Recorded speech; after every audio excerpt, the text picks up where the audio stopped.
you must be thinking of solutions from both inside and outside the machine. Exactly. I think that you quote a really good point. I mean, that is, if you want, is also describing the different industrial revolution, right? Yeah. I mean, in the past, we had a lot of mechanized process, where there was mechanism supporting the human activity. Like, for instance, the press brake, I just make this example because it's easy for me, come natural, but you have a person that has to hold the part, hit the pedal, the labor to build and to bend the part is made by the ram and the tool, but is a mechanization. So you are supporting the main process, anyhow, the man is part. That is the so-called mechanization. The automation is said to say, I set the material there, and you give me back my finished part. And this is what is happening here. Now, you can escalate this kind of automation virtually infinite. And if you want, this is where you can link the automation that is more subtle, it's less, how can I say, evident to our eyes, but if you think, is the core, is how do I tell the machine, now it's time for you to feed automatically this pack. This is how you transfer the information of your purchasing system into a working process.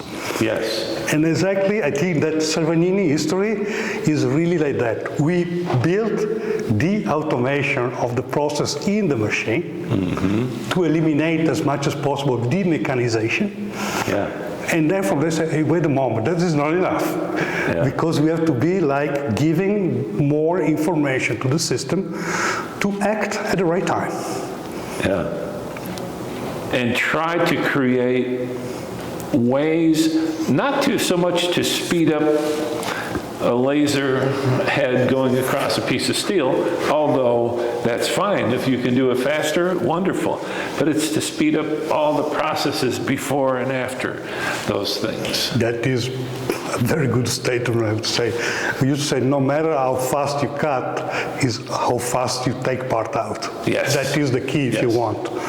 No matter how a single atomic process is there, but it's important how the process, I bring raw material in and get final product out, is a normal law of economics, that added value is inversely proportional to the time, right? So the more value, the less time you have in the factory. That is normal, right? So you have to be able to think the process holistically, to say, how can I get the finished part out of the system as soon as possible? This, for instance, has been a driving force of our engineering since the beginning, because we always said that what you can call the ancillary process, which can be feeding, unloading, moving tables, etc., we always try not to be the bottleneck.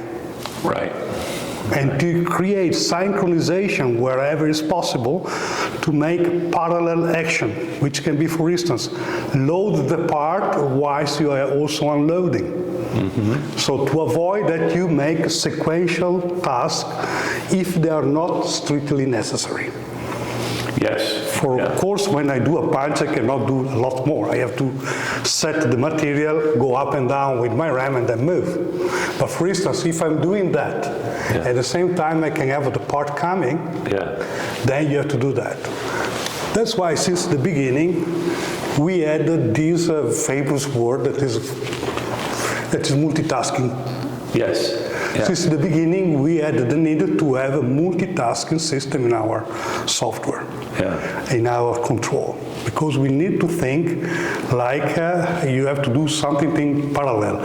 It's right to do. So you're doing something, but with the side of your eye, say, come on, come over, do it, right? And this is actually our software. As you can understand, all these million hours experience, all this kind of information are now built in our libraries. And this is something that is, in terms of intelligence, artificial intelligence, important.